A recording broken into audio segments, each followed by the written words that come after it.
Hello, everyone. My name's Tim. You're watching Lost in Law. I teach the common understanding of law to the common person. Joining me today, a very special guest, distinguished guest, Ian Runkle of the Runkle of the Bailey YouTube channel. Go ahead. Please tell everyone what you're about. So I do criminal defense and firearms law. I've got a channel, Runkle of the Bailey, and basically I like talking about the law and especially criminal law and where it intersects with gun issues, but also all sorts of other issues. So, um, yeah, I'm just happy to be here because you're sort of new channel, and I think you're doing good work so far. So that's sort of I where really we are. appreciate. I really appreciate that. Starting up a new channel is always a scary endeavor, right? You don't know how it's going to go, but you put your content out there. You have confidence in what you're talking about, and the fans will follow. I've learned anyone can start a channel. So you pretty much have to be putting work in and putting out good content. That's sort of how it goes, and it can take a while, but things build on itself. Or I can open an OnlyFans and just make thousands of dollars.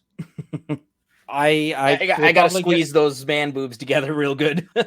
I'll get rich on OnlyFans the instant they open up the reverse OnlyFans model where you have to pay to stop receiving content. Pay to keep That your is clothes on. Yeah, exactly. That's how I'd get wealthy. Oh, that's hilarious. So, if you're wondering why I have brought Mr. Uncle in, it's because we're going to be talking about firearms law in Canada. And so I decided, as a first year law student, I don't have quite the expertise. And so I went out and found an expert. I want to first shout out and give thanks to Jeff of Legal Vices for arranging this meeting. Thank you very much, Jeff, for having me on your show. You can find that on his channel, Legal Vices. And of course, Jeff for helping me get connected with Mr. Runkle. And Um, he's fantastic. He's always a lot of fun. he is. Um, I don't quite do drinking streams like he does, but I do always keep a bottle of Highland Park 12-year Scotch right beside me, the Viking Honor. I weigh like 140 pounds, so if I did drinking streams like he did, they would find me dead in a ditch. Uh, Um, so yeah. No, but I mean, it's too early in the day to be drinking on a Saturday. And plus, Hockey Night in Canada is coming up. So, God, that's the most Canadian thing I've ever said. You follow hockey at all? I don't. I No? know Okay. that makes me a bad Canadian, but not so Uh, much. well, I don't know. You redeem yourself with curling or lacrosse. But moving on, let's No actually get sports to at the all. topic that we're talking about today. So, of course, this is a topical video because Canada's bringing in Bill C-21, which is attempting to reclassify certain firearms that are used by hunters across Canada, including several of my friends. Now, I am a PAL holder.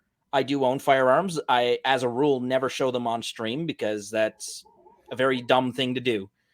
But you'll have to take my word for it. So I do know what it takes to become licensed in Canada. To the safety course I took 2 years ago, and as well, me and my friends going out into Crown Land and either target practice or shooting gophers. But uh, Ian, gun history in Canada is not quite the same for my American audience. It's not quite the same as it is in the U.S. Our relationship with guns would be categorically different than our American cousins. Would you agree? Yeah, I mean, we don't have a Second Amendment at all, and that surprises, so people in the States are like, what are your gun rights? I'm like, well, the Supreme Court has explicitly rejected the idea that we have gun rights at all. They say we have gun privileges. But the Canadian history, Canada has had firearms as sort of part of its culture since Canada. It was kind of founded with firearms and firearms trade. Um, it's and Canada at many points in its history has had fairly loose regulations. In fact, that started to change largely based on racism because they were concerned about Indigenous people with guns, and they were concerned about when they were, you know, building railroads and so forth. They were concerned about foreign people who were at the time they were described as Orientals, which is not a great term, but people Yeah. largely from China having firearms. And so that's sort of the beginning of where we start to see these restrictions. And I quote the term just to point out the sort of racist background to the beginnings of it. But they've really sort of stepped up the restrictions in a big way now, or at least they're trying to. And trying to. Now, people in Australia, if we have any Australian listeners, they might be familiar. Sometimes a major incident brings about great change in the way your country handles guns. So, of course, there was the mass shooting in, what was it, the port of Sydney, I believe, that caused Australian law to just, they went full, almost ban everything. They instituted buybacks. They had, if I recall correctly, they had huge piles of guns that they set on fire, which, considering most guns are made of metal, I don't know how that went, but I don't know. Someone in the Australian audience can correct me on that one if I'm mistaken, but I do know that there was a mass shooting incident that precipitated major changes in their laws. Now, we had something similar happen in Canada. We had the École Polytechnique massacre, 1989, and that led to, now, automatic weapons have been banned in Canada, I think 77, if I'm right. yeah, a long time ago. I don't remember the exact year, but it's been quite some time before I was born. Yeah, but we never had the current set of rules that we're under right now, and they didn't take shape until after this massacre in 1989. And that was a mass shooter at in a Montreal polytechnical school who had targeted women specifically, Yeah. perceiving that he had been wronged by, quote, feminism. In fact, he asked the men to leave. Several times, yes. Yeah. He told them they could leave, and then he shot the women. Yeah. So that incident, and he had used a Ruger style gun that had, back then we didn't have capacity limits in Canadian gun laws. So that was, I believe, the change that precipitated the capacity limit, the 5-round capacity limit that we now see in calibers over 22. Although, if you look at the reports, they basically concluded that he could have done the same thing with like a break action shotgun, Yeah. or anything else, because he was there for such an extensive period of time, and no one had the means to fight back. Yeah, and that's kind of the issue. So the reason that most people in Canada lack the means to defend themselves is because of the way we treat handguns in Canada. Now, handguns in the U.S., they having the Second Amendment, there is no difference between holding a handgun for self-defense or holding a long rifle for self-defense in the eyes of the law. At least in regards to the Second Amendment. In Canada, we actually have a classification system, and in fact, handguns are ridiculously difficult to carry on your person. Yeah, it's basically almost never happens that people get. I mean, there's some circumstances where people are granted a permit to carry for personal self-defense, but by and large, if you're carrying a firearm, it's as a civilian, it's probably because you're working for an armored car company. So we allow the carrying of handguns to defend money, but not to defend people. Yeah. Now, we can't have this conversation about gun rights without talking about the state of self-defense law here in Canada. Now, I think the common misconception among the American audience is that Canada has no self-defense rights. But Ian, that's not true, right? It's actually a common misconception among Canadians too. People think, oh, well, you can't defend yourself with a weapon. We had Trudeau say you can't defend yourself with a firearm in Canada. That's not true. The courts have repeatedly, and in fact, our self-defense provisions tend to be pretty generous in the sense that, like the U.S. will often have a lot of things that disqualify you from using self-defense. We don't have nearly so many of those. And so we have a lot of cases of self-defense that might not have been considered self-defense in the U.S. A lot of circumstances, like the U.S. famously had the Rittenhouse trial, and people were like, well, in Canada, he'd have been convicted. And I'm like, nope. In Canada, he probably would have been convicted of several firearms-related offenses for, having a gun at a protest. But assuming that, if you assume that him having the firearm was lawful, or even if it wasn't, he would have been, my contention is he would have been acquitted of the actual shootings there. Yeah, in Canada, we have case law of gangsters using self-defense doctrine to escape murder charges, where they Absolutely. clearly have illegal handguns, and maybe you charge them with the illegal handgun offense, but they can get acquitted of the manslaughter or murder. Yep. And I've covered at least one of those on my channel, where it was a guy with an illegal gun who shot another guy with an illegal gun and was cleared. Yeah. Now in Canada, we don't have any open carry. Like, that's not a thing that exists here. You cannot display your firearms in public. Even if you display them in your house, there are a lot of rules and regulations from the RCMP around how you can do that. It's really kind of interesting because we have sort of, when the gun is kind of at rest, there's different rules than when it's in use. And because once you sort of put it into a state where it's stored or displayed, then you have to follow certain regulations. When you're actually using it, the standard is carelessness. And in terms of that, there's actually rules that say you can't conceal a gun. So there was a guy who was transporting a rifle on the SkyTrain, so basically public transit, and he'd wrapped it up in a jacket, and he had the rifle legally, and they couldn't get him on anything in terms of transporting it. The concern was that he'd concealed it, and what the court determined is that he actually should have been carrying it openly. So interesting. Now, SkyTrain, that's Metro Vancouver, right? Yeah. Surrey and Richmond and all that. So, of course, you have to understand they have local ordinance as well about the use carrying firearms. So, as long as he wasn't violating any local ordinance, perhaps then you could make the argument that open carry was the best way to go. I suspect Vancouver has an ordinance against open carry. But I mean, it gets interesting. Like, let's say the gun store is 2 blocks away, right? And you want to go buy a new hunting shotgun. Maybe, it might make sense to walk. And in that case, you'd have to walk basically with the open shotgun, which the police regularly make statements to the opposite conclusion. They say, like, hide your firearms. And often they're actually advising people to commit a crime. And of course, the police are not held accountable, and you will still get convicted of the crime. You can't go and say, that's not a defense to say, well, the police made this broad statement that didn't apply directly to me, therefore I'm not guilty of the crime. That's not going to fly here. There's a defense of officially induced error, but that defense is, you really don't want to be running a case on officially induced error. It's very hard to win on that.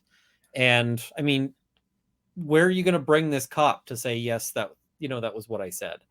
Yeah. And specifically to you, because the use of the defense has to have specificity, right?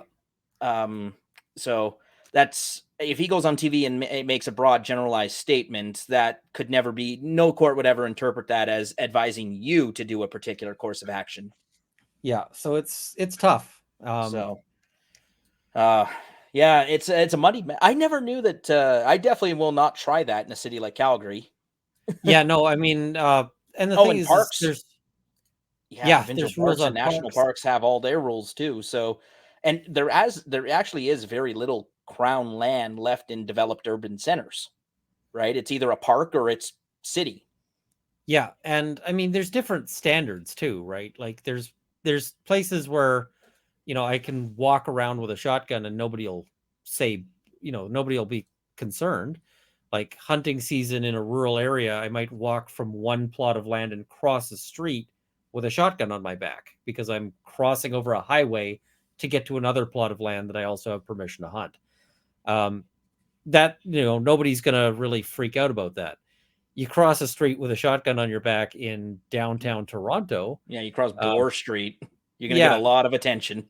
There's going to be some responses to that, and they will find something to charge you with. They will go shopping through the criminal code to find something to hit you with at that point. If nothing else, they'll get you on mischief, right? Or causing, what's the official criminal code charge for causing a disturbance? Disturbing the peace or whatever. Code there, or wouldn't be the right charge either. But I mean, they'll just hit you with everything they can, and in some ways the process might be the punishment. Yeah, So, because then you have to hire a lawyer. yep, and it's going to be really expensive and so forth. So, Because anything involving a gun, right? As soon as you're charged and a gun was in anywhere proximate to that charge, now you're fighting to keep your license. yep. Well, and just to stay out of jail. And Lots of yes, people give up their license even on weak charges because they'd rather not go to jail over it. and actually, speaking of jail, because this is another question I wanted to ask you, but now's probably a better time than ever. We were talking in class about the constitutionality of mandatory minimum sentences. Now, most of them were brought in during the Harper era. Most of them have been challenged and overturned, but the ones that stuck around were the mandatory minimums for gun crimes. Would you have any insights as to why the courts have looked at gun crimes in particular as preserving the constitutionality of the mandatory minimum? Now, you say gun crimes, and in fact, some of them have had the mandatory minimum tossed. Like if you look at the case of the Queen and Nur, which is one of the famous ones about looking at mandatory minimums. In fact, it's the one that set the standard for review for mandatory minimums. That's a gun case, and it tossed the mandatory minimum for possession of a firearm with ammunition, because previously that had like a 3-year mandatory minimum, and that went. The thing is that the courts don't like guns, and there's a lot of decisions where they make statements that make it clear that they're not familiar with firearms, and they'll in some cases they'll make findings of fact that or statements of fact about guns that I'm just like, that's not correct. So if you look at at some of these cases, it can be pretty ugly in terms of how they assess them. But I mean, recently they upheld a mandatory minimum for discharging a firearm at a dwelling house, which Yes. seems like the kind of thing that you'd want a mandatory minimum for, right? You don't want to get shot in your house. The problem is that this mandatory minimum also ends up applying to I shot an airsoft gun at a house. I shot a paintball gun at a house. Right, I shot because a nail gun at a house. Like, if somebody comes up to my house and starts tacking a nail gun into it, I'm going to be pretty pissed. Like, that's damage I got to get fixed. But I'm not going to be terrified for my life, right? I'm probably just going to be sitting there going, like, what is this guy doing? It's very different than if they're sitting there and like pulling up and unloading with a rifle at my house. That I'm a little more concerned by. yeah, and I think the the Harper government was concerned with courts using a little bit too much discretion when it came to sentencing offenders, and it was starting to offend the public notion. That was his justification, anyway. If you go back to the Hansard and look at the debates around his overhaul to our criminal code, I don't know if you agree or disagree with that principle. I mean, the problem is like if you look, and I'll give a few examples, like the Rittenhouse trial and the Johnny Depp trial. Both of those were badly misreported by the media. And what I can say is that I've had my own trials, that were reported in the media, and if it wasn't for the name of the accused, I wouldn't have recognized the facts that they reported versus what actually came out in trial.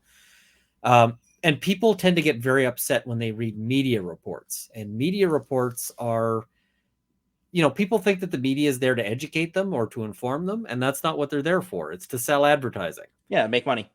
Just And like they do any that. corporation, to be fair, right? Yeah. Any Oh, yeah. corporation exists to make money.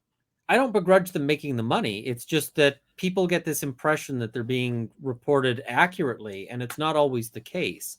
So what you find is this giant disparity between people's response to media reports of stories versus if they actually follow the case and they actually watch the case. And so typically people who watch court proceedings think our courts are too harsh, whereas people who read media reports think our courts are too lenient. And that's this weird gap. Well, yeah, and public perception, of course, then puts pressure on the government to act, and of course, the government's reacting to a public reacting to the wrong information. And I'm not a big fan of mandatory minimums as a policy, and the reason why is because they affect the wrong people.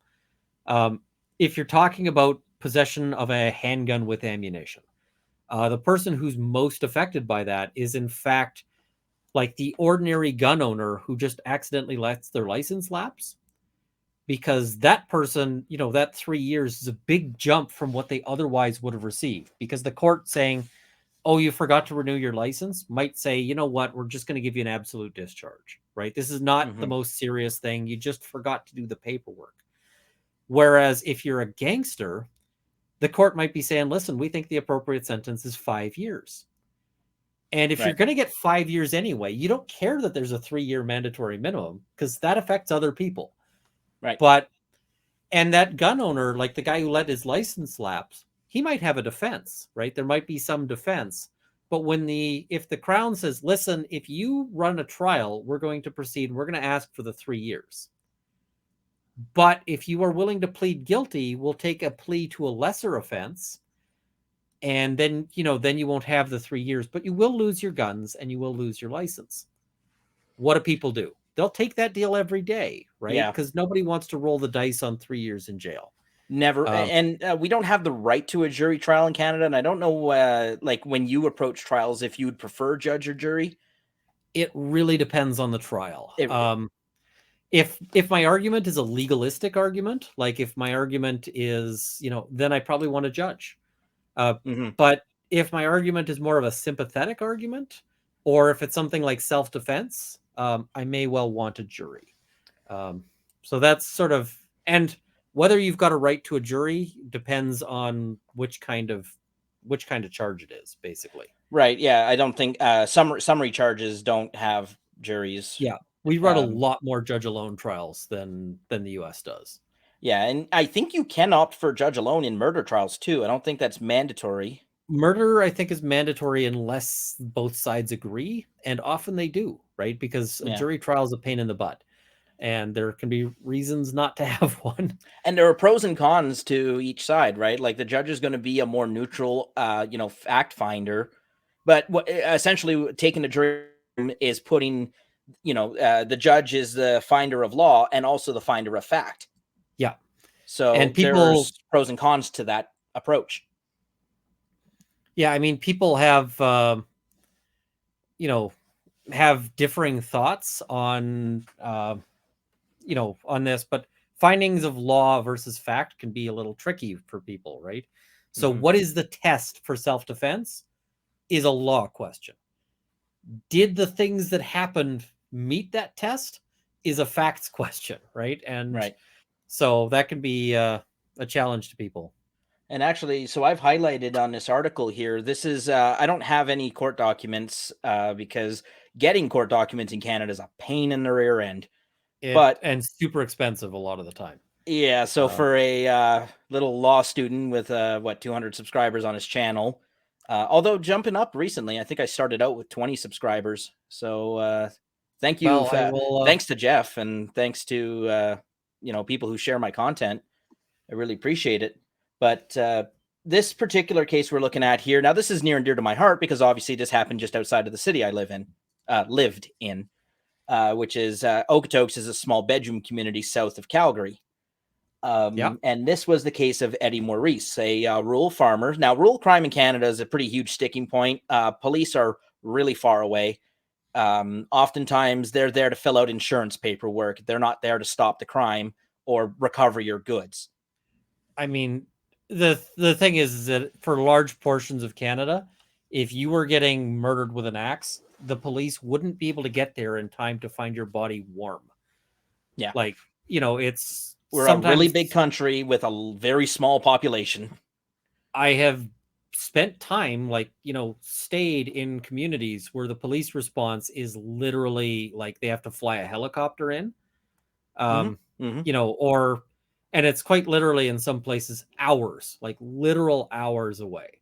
And there's some places in Canada, like if you live up, in the far north, where there just isn't emergency service at all.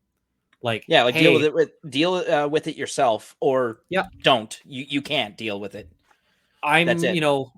If you're an Inuit living out as in a traditional lifestyle, which there are still people doing, if you were to contact the police and say, hey, I'm located in the middle of this ice flow, please send somebody. They'd be like, no, Good luck. like that's, yeah, best of luck. Let us know how it goes. Um, If you need to file a missing persons report on yourself, just let us know. But I mean, I see files all the time for like property crimes out in rural areas. And it's like somebody calls to say that there's somebody breaking into his shed at 6 p.m. At 11:30 p.m., we showed up, and it's like, okay, if you can't steal a car in that long, you're a not a terrible good car criminal. thief. Yeah, you're a terrible criminal. All right. So in that context, we have someone who now Okotoks is about 30 minutes south of the southern boundary of Calgary. Now, Calgary police cannot respond. In Canada, our jurisdictional rules can get really messy, especially when Indigenous reserves are involved. So Okotoks would be under the RCMP purview, which is contracted to provide provincial police services in Alberta. So they are a lot further away than, say, a Calgary officer who could be there in 20 minutes. You know, like Barry's flashing and doing 180 on Deerfoot. Local reference for all my Calgarians. Which, by the way, is 10 under the average speed of the cars on Deerfoot. We joke that the signs in Calgary are written in miles per hour for our convenience. So, of course, the facts of this case are pretty simple. The homeowner, Eddie Maurice, finds someone on his property, I think trying to either steal, breaking into a shed. And he fires a warning. There's two suspects.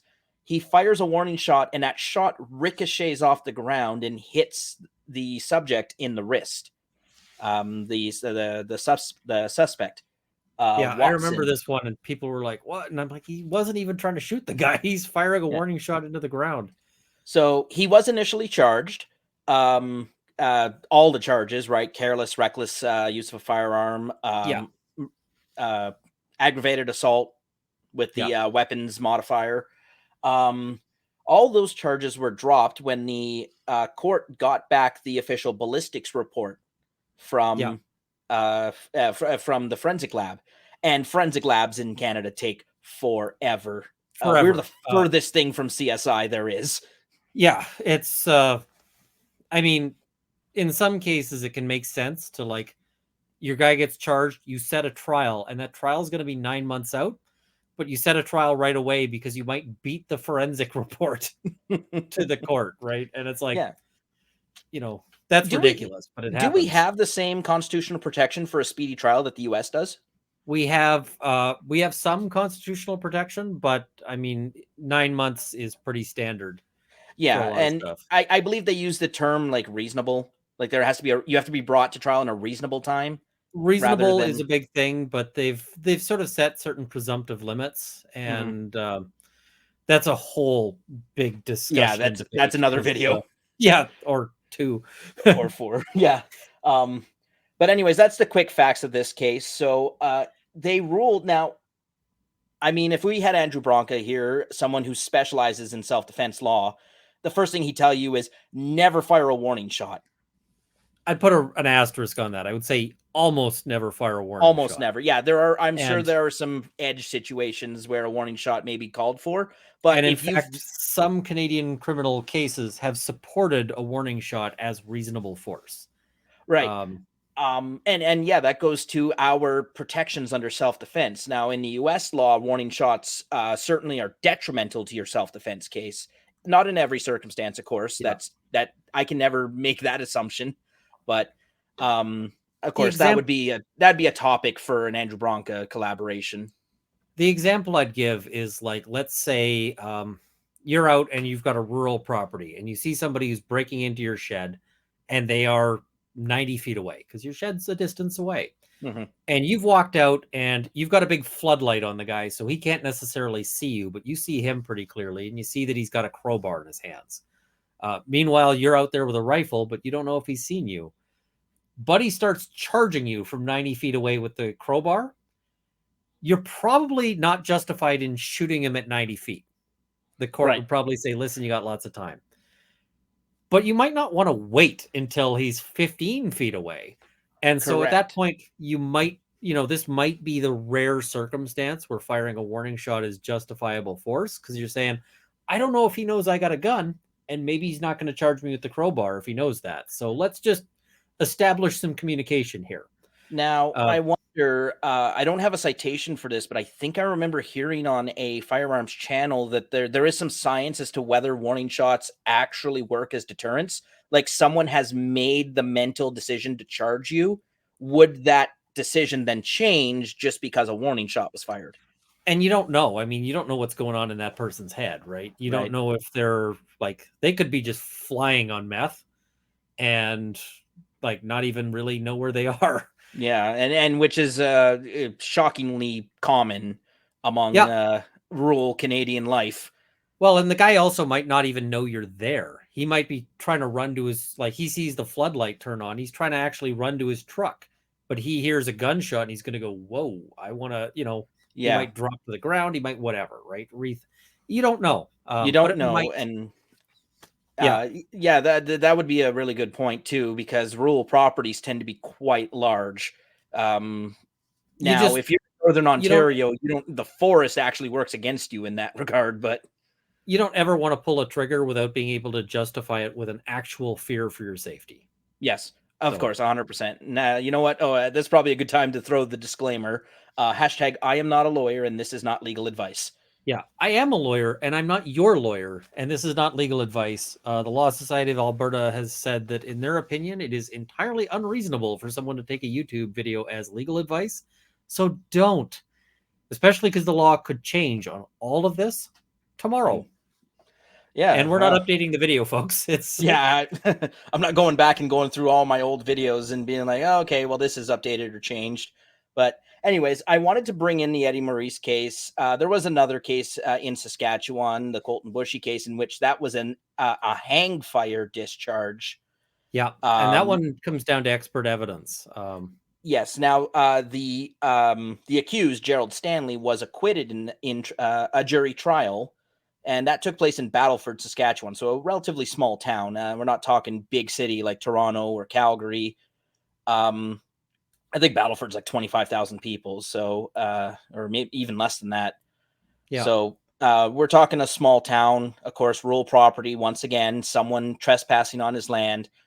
Um, like two of the big legal points that came out of that case um, was Gerald Stanley privileged in possessing the handgun, which would fight off the careless charge, right? Because he was charged with careless use of a firearm. So was he privileged in possessing the handgun as a deterrent for the property crime in progress? Um, And I I mean, I think that they just conceded that he was.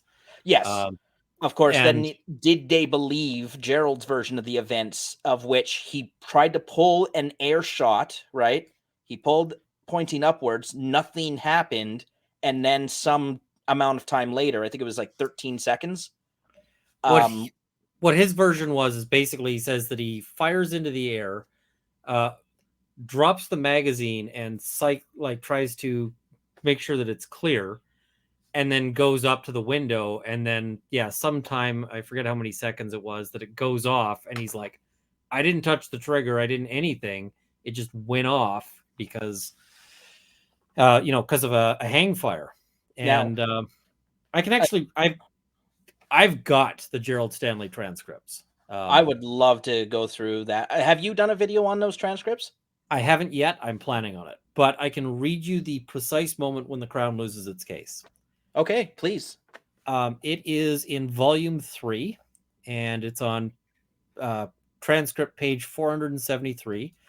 This is Gregory Williams, the Crown expert on firearms, and he's going through and he's identifying.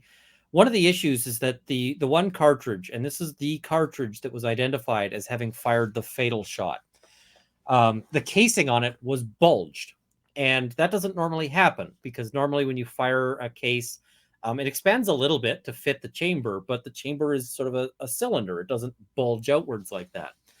So he was unable to reproduce that bulging in his lab.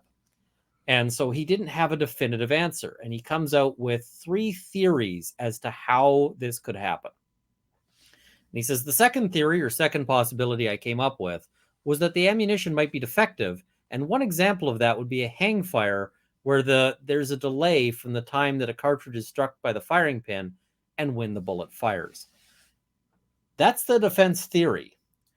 And when the Crown's expert on firearms says, yes, that is possible, Beyond a case reasonable over. doubt. Everybody go home.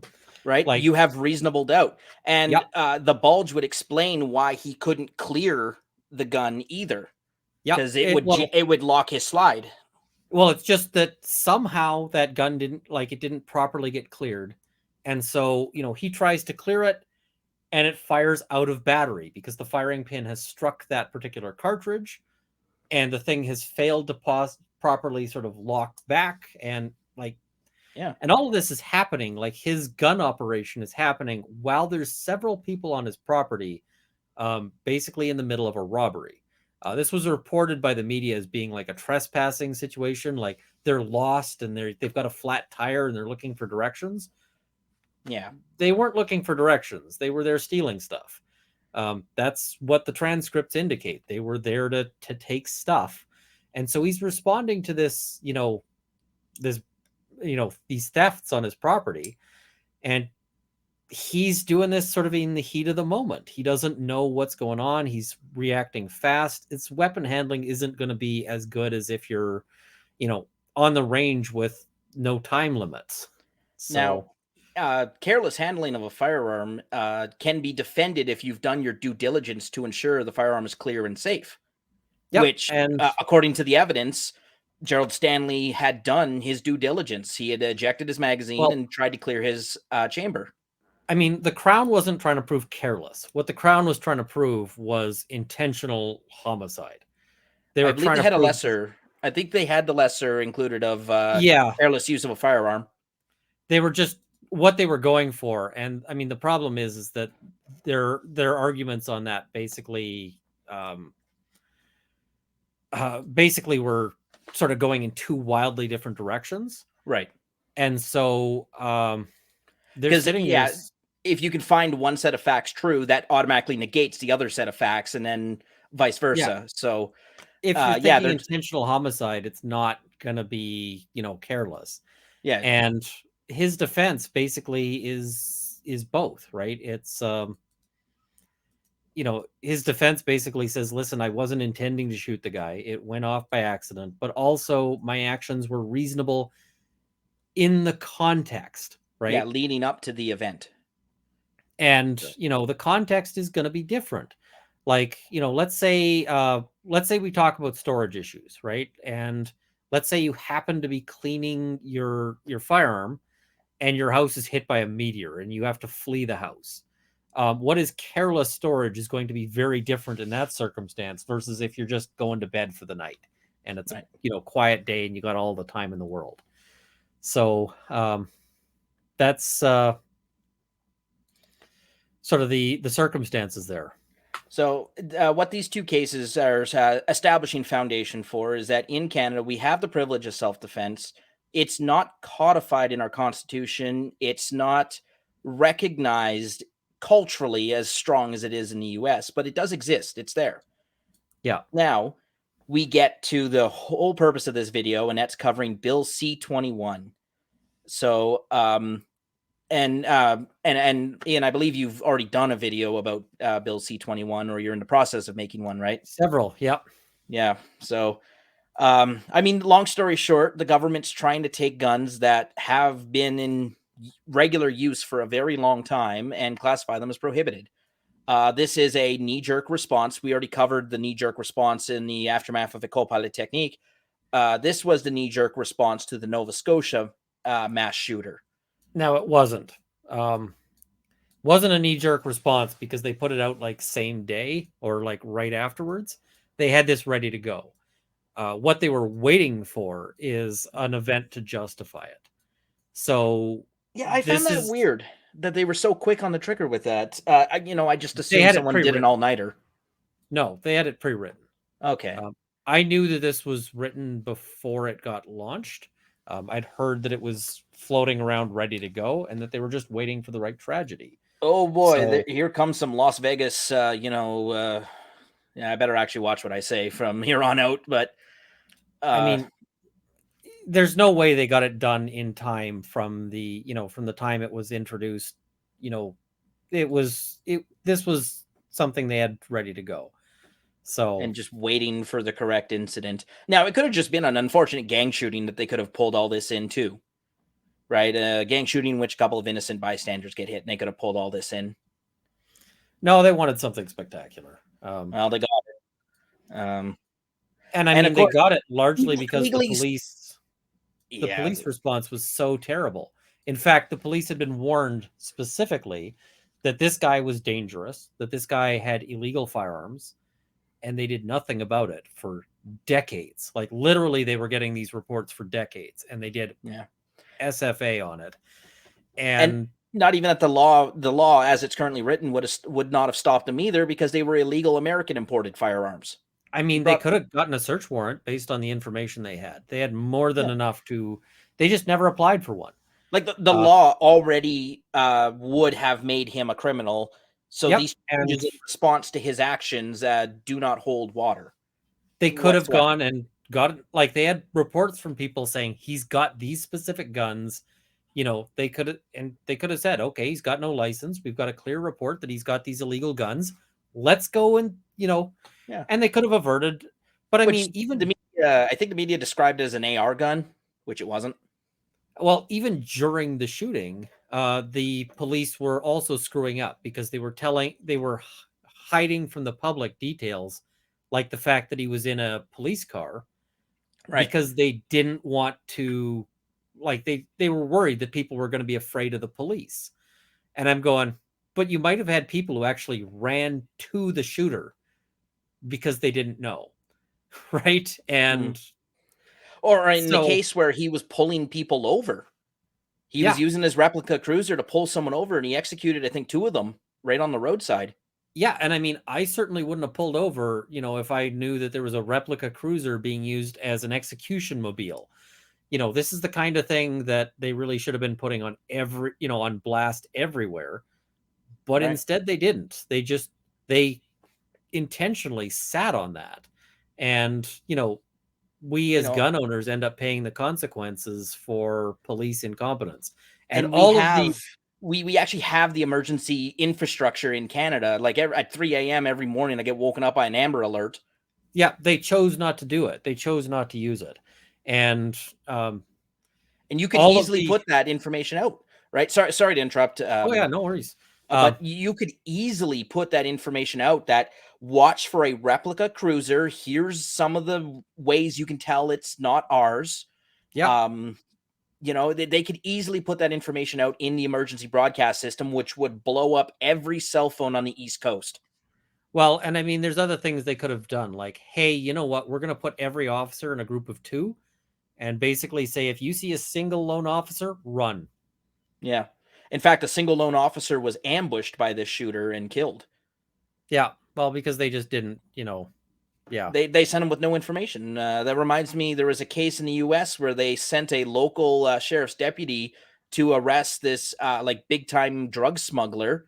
He had a warrant issued by I think it was Department of Homeland Security, and so but they didn't tell the officer the guy was packing a lot of heat. He had powerful firearms in his truck, so he pulls over and he's nonchalant. He's like, "Hey, there's this, you know, I pulled you over. There's this warrant." And the guy pulls a high powered rifle and kills the deputy with it. He would have acted in that scenario if he had the correct information. He would have acted much differently.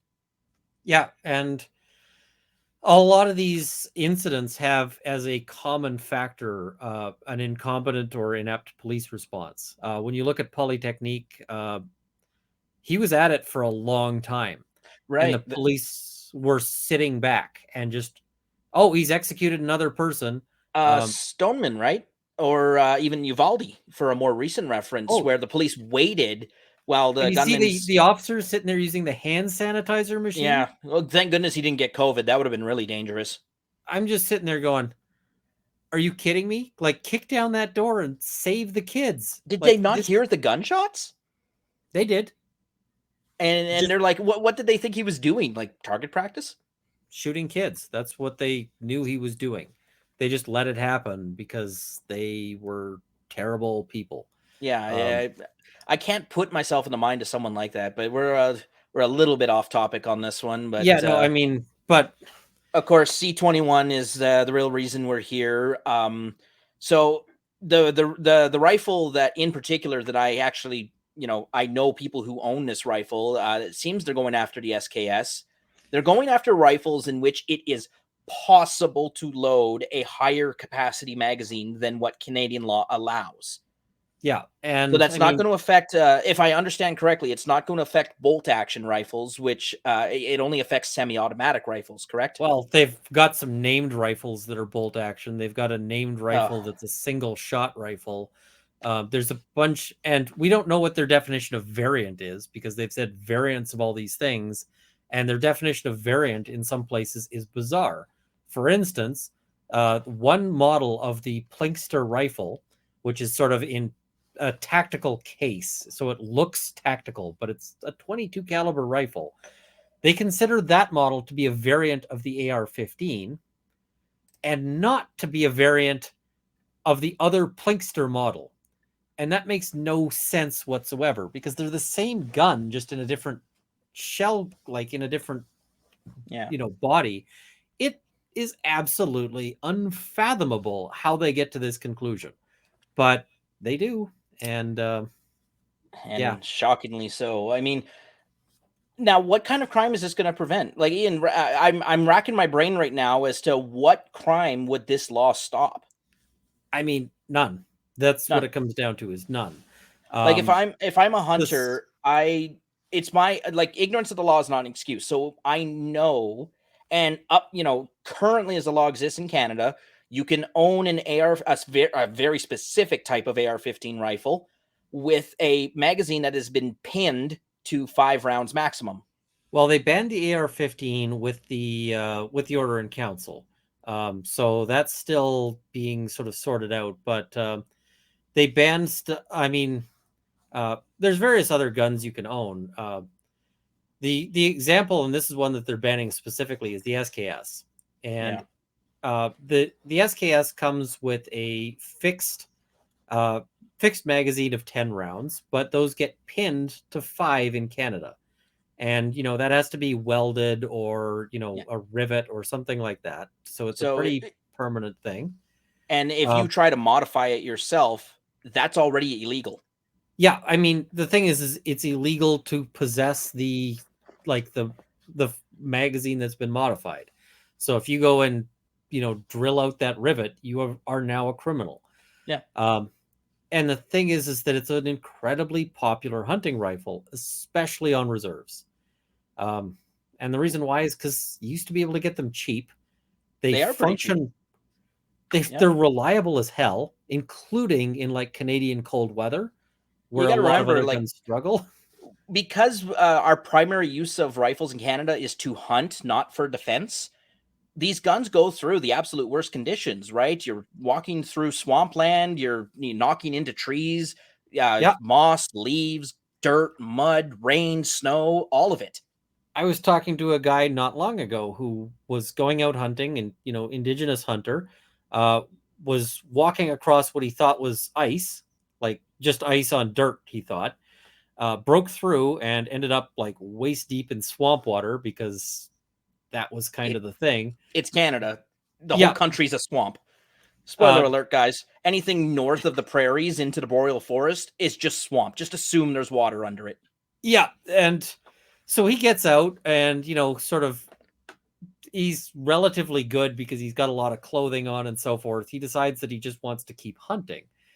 And he figures he'll build a fire if he's getting too cold, but he's still going. And he goes and he shoots a moose with his SKS that had just gone into the swamp water with him because it's just a reliable, it's like dirty water, don't care. Just keep on trucking. Keep on Uh, trucking. and they're pointing to there have been 2 officers that have been shot with SKS rifles, and the reason why is because they're really common rifles. It's nothing particular to the SKS. It's just they're popular. Yeah. So it wouldn't have saved either of those officers to have a ban because people would have just had some other hunting rifle. Well, if I recall And correctly, those rifles were stolen. So the people in yeah, possession of them were already illegally possessing them. yeah. And the other thing is that if the criminals who are getting these guns are doing so not because they just happen to find a gun and go, oh, neat. They're doing so because they actively want guns for their criminal enterprises. And they Yeah. will replace this with smuggling. There is going to be a replacement effect. And the replacement effect is going to mean you might see fewer SKSs in, And more 30 round AR-15s. because if you're smuggling it anyway, nobody's smuggling an SKS from the States. Yeah, and no one's going to And smuggle a pinned 5-round magazine either. no, I So mean, they're going to be bringing. So the net effect of this is probably going to make things worse, not better. But more to the point, they'll bring more handguns. We're going to see more handguns brought in, and it is what it is. I mean, one of the first things that a lot of these street criminals do if they happen to break into a place and steal a rifle is saw it right down so that they can sort of make a handgun out of it because they don't want long guns. and that again also illegal in Canada, like sawing, Yep. and actually also illegal in the United States. In many states, sawing down your long rifles is illegal in many states. It's an illegal modification. Yep. So it's like, what is the So what's this point covering? of this? Yeah, this is a lot you to know, make people feel good, but it's actually having real world impacts. Like I'm all for feel good laws because that means you're not screwing me over as the government, right? Go do your feel good law that does literally nothing, because that yeah, means you're and spending less time screwing people over. this is really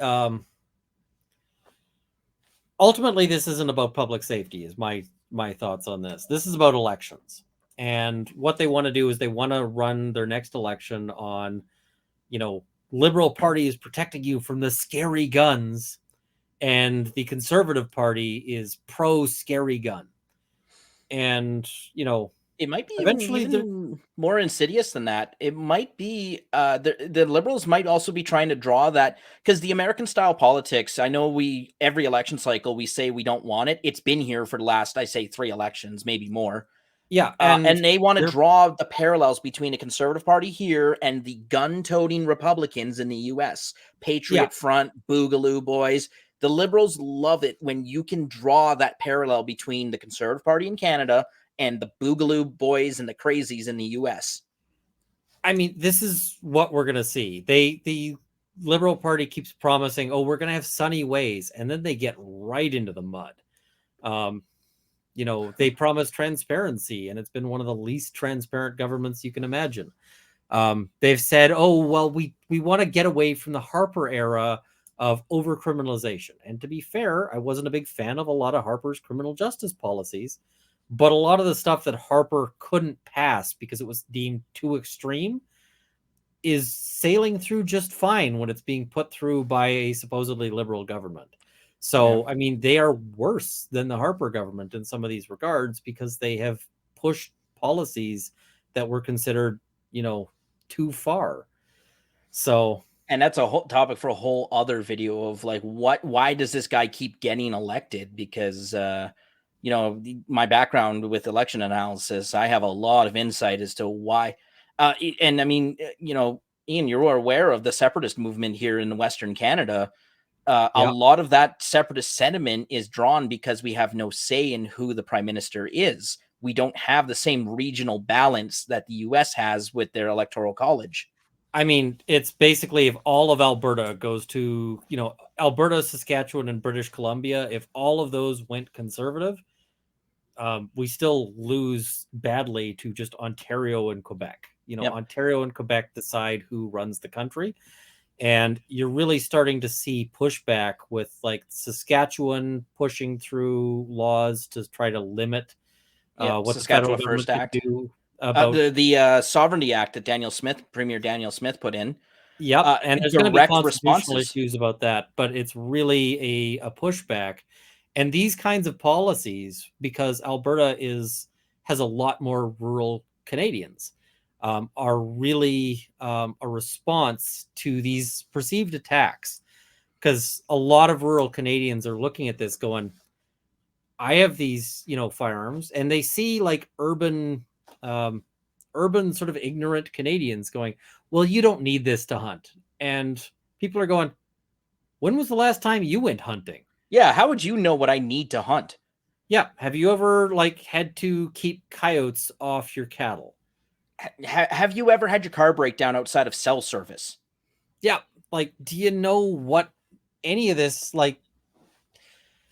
And it's really galling for people to hear these comments from people who are ignorant, right? Yeah. I mean, Um, a lot of political discourse is born from ignorance. Ignorance is what makes it's the supply for politics, right? Or sorry, the demand. Ignorance is the demand of politics. well, and we also see, you know, we get we have like even the NDP where they're like, we're the workers and farmers party. We support, but they still have a lot of people who are telling farmers what they need as these Mhm. like urban academic types, while Yeah. also saying we know better than you. The And then they champagne wonder, socialist, as we call them. yeah, and then Very, very popular in Edmonton. they wonder why these farmers don't like, they're like, why are these farmers voting against their interests? It's like, because you don't even know what their interests are, dude. Yeah, Like, you and need to actually pipeline talk to these people. And unionized pipeline workers are not with the NDP anymore. yeah, they need to actually get back to talking to workers and farmers and not sitting around having intellectual, like philosophical discussions about what the ideal worker or farmer would think. Mm. That's a major problem that we have in our politics. The people who want to represent these people don't understand them and don't even like them. Like, I don't think that a lot of these people could sit down in a hunt camp and just have conversation. Yeah, like take the NDP MLA caucus and throw them in a work camp in north of Fort McMurray and see how long they'd last. Hell, I do criminal defense. Come on out to pick a reserve, pick any reserve, and stay with somebody. Can you do it? Or are you going to be like, what Oh, I are remember. Do you remember the Kashechewan? So the chief did a hunger strike in Ottawa in order to meet with the prime minister, who I believe was Harper at the time, because of the drinking water crisis on their reserve. yeah, Now, Kashechewan was in the news for another reason. They had a handful of suicides of young kids in a span of a week. yeah, Like we're talking like 13 and 12-year-olds. Um, tragic. It's Huge tragedy. And at no point has any member of government ever flown up to that reserve and spent a few nights there. You know why? It's because they're just absolutely terrified that if they show up, they're going to get handed a glass of water. Mm. And Well, like maybe that. Trudeau can bring his drink box water bottle sort of thing. But I mean, it's it's terrifying to think of the disconnect that has really grown between the people who claim to be representing the interests of especially the downtrodden Mm-hmm. and the actual people there. So, I mean, I, that's where a lot of these policies come from. People are like, what do you need the SKS from, to hunt for? Well, talk to the reserve hunter who needs that meat to make it through his year. yeah, my home And reserve not only is hunting a sustenance question, it's a cultural question. This is yeah, how your boys become men. We have this annual moose hunt where we take all of our teenage boys and they go learn how to fend for themselves, right? yeah. The day will come someday. I don't know if it's going to be in our lifetime, but the day will come where you can't get your food delivered on the back of in the back of an Uber anymore. Like you will I actually mean, have to go out and hunt and kill your own food.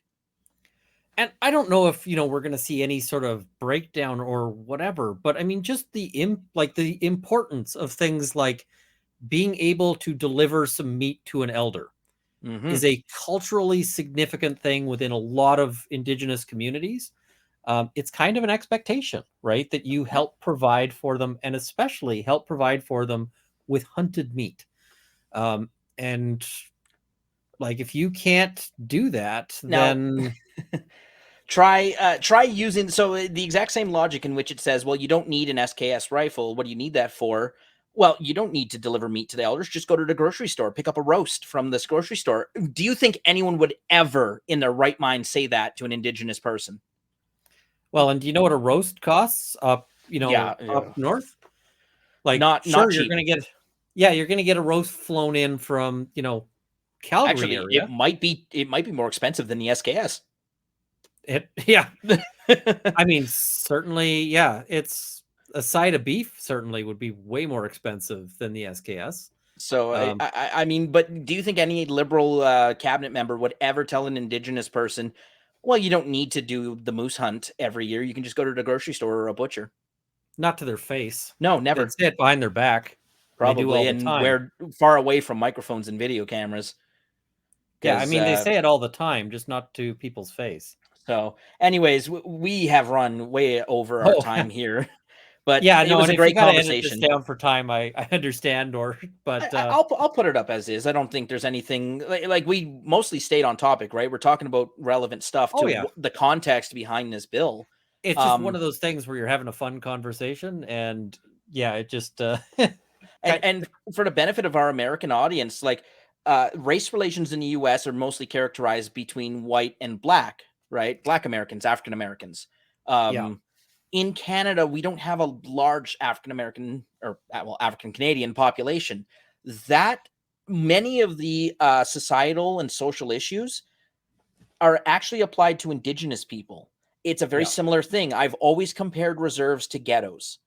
They the standard of living is almost the same. All of the social problems, right? Poverty, drug use, gangs, violence, very similar on reserves. The only difference is you can hop a train in downtown. You can hop a train and go to downtown Chicago and hang out in the mall for an hour, right? If you yeah. just need to get out of town, get out of the gang life, or get out of somewhere a bad home life, you can just hop on a train and go downtown Chicago and just spend the afternoon at a mall. That's not an option on most native reserves. They're rural. They're far away from anything. Usually, you don't even have a bus route Nope. that No public connects transit there. whatsoever. If you don't drive or even fly in some cases, Oh, you're there's fly in, SOL. fly out reserves that you can't drive to. Um, like, people are like, why don't you go to the supermarket? It's like, do There you have is any none. idea what that is, what that involves? Like, a lot That of these communities have no supermarket. that actually You know, involves booking a flight. To go grocery shopping involves booking a plane ticket. yeah, and you've got communities where it's like, lots of people don't have vehicles because they can't afford them because, poverty can be endemic in these communities. And it's like you have to actually like beg somebody else to drive you to go grocery shopping. You know, it just doesn't, it's not that easy thing. Everybody thinks that their city life is how everybody lives, but that's not how it is. Even the worst of city life, like Skid Row, is a perfect example. Now, would you rather spend a night in Skid Row or in Saskatchewan? And honestly, I'd have to think about it. I would really have to think about it because I know I can get water in Skid Row. I just go to a McDonald's. I find a Yeah, McDonald's and I'll go get a glass of water. it's tough. I mean, some of these communities are really, there's a lot of struggle on some of these communities, and they're going to be jailing indigenous people over this ban for decades because you're going to have hunters who in some cases are just like, I didn't know they banned my gun. Yeah, and a lot And of older Native people don't speak English. yeah, They and in don't they fact, don't watch parliamentary proceedings. There's not a book we publish every year that says, "Hey, here's how the law changed." in the Firearms Act, there are provisions for Indigenous Canadians who may not, for instance, speak English or French, but might speak, say, purely Cree, to get a license through an alternate process. We Mhm. have provisions for people who might be illiterate. We have provisions for all of these things, recognizing that that might be why you have a special need to hunt for sustenance, right? And It's, the ironic thing is it might actually be the Indigenous constitutional challenge which wins the day against this bill. I mean, we've seen the AFN, the Association for First Nations, I think it is, uh, made an emergency motion opposing Bill C-21 Which is because they're pretty like, rare, actually. To have them on the same side of an issue as the Conservative Party, very yeah, rare. rarely if ever. And basically, they've said, listen, you don't know how many SKSs we've got. Yeah. And I mean, the other point, and this one's a little more controversial, maybe a little spicier, but I look at the Oka crisis, and if you're not familiar with the Oka crisis, because you might be an American viewer, what happened is the Mohawk people out there originally had something like 165 square kilometers of land, and they were promised that that land would be theirs. And then through various means, that got shrunk down to about 6 square kilometers of land. Now, all of that other land remained disputed, like since forever. They're like, this is our land. It was promised to us. This is ours. Yeah, and we're talking And like historical treaties. This is not something that happened in like 1950, right? We're going back hundreds of years when this these is like treaties were written. this is like founding of Canada. Like Yeah, the first settlers are arriving and negotiating deals with the indigenous people about how are we going to coexist. And as it turns out, badly, especially for the indigenous peoples. very But badly. this is a promise that was made that they would hold this land in perpetuity. And some of this land belonged to, was still considered their hunting land. I forget who owned it, but a golf course they had 9 holes of golf. And what they wanted to do is expand to 18 holes of golf and also to build 60 condo units or something like that. And so the Mohawks were like, screw you. This is our hunting land. It has been our land forever. And they went and occupied that space. And they did so with largely SKS rifles. And there was a big standoff with the Canadian Army. And eventually the Mohawks win. The Canadian government buys that land and doesn't turn it into a golf course. So that's a win. And I kind of feel like when you're saying we need to disarm these Indigenous Canadians, the subtext is that land should have become a golf course. Mm. And yeah, and look, and we started this video off talking about the difference between American and Canadian attitudes to guns, and we've brought it full circle. The way you oppose tyranny is with an armed populace. yep, and one cannot happen without the other. There is nothing, like, people are going, oh, isn't this such a terrible idea? I'm like, I don't think the Mohawk did anything wrong. I think the Mohawk were in the right on that particular issue, and that had they shown up unarmed, they would have just been rounded up, cleared off the land, and right now there'd be 9 holes of golf going on, right? Like, trampled with horses. Yep, there'd be people like, just. We saw the crackdown on freedom protesters, right? You know what? I'm just gonna make the executive decision. We're not gonna go let's into move it. on from that one. Yeah.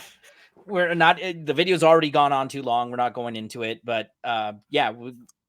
Thank you, Mystery and Runkle. Thank you so much for joining me, for blessing and gracing this channel. Oh, well, thank you for having me. I really appreciate, and I'm sort of a follower of Nick Rekieta's philosophy. He says basically there isn't such thing as competition on the YouTube market. All there is more people bringing more interest in. So there's not a lot of Canadian legal commentary out there. I want more of that, and I really appreciate the stuff you're doing. I really so I'm hoping to see your channel explode. So let's do what we can to make that happen. All right. Well, thank you very much. I appreciate the kind words. Of course, guys, if you loved the content that we went through today, I'll show Mr. Runkle out. But hang out. I'll have a quick chat with you after, just after the video. Boop. So, guys, if you love the content of this video, be sure to let me know. Like it. It helps a lot. It helps me get noticed. If you have questions, leave a comment. I try to get back to everyone who asks a question as much as I can. If I ever have 130,000 subscribers, I don't know if that's still going to be possible, but that's a great problem to have. Until next time, everyone, stay frosty.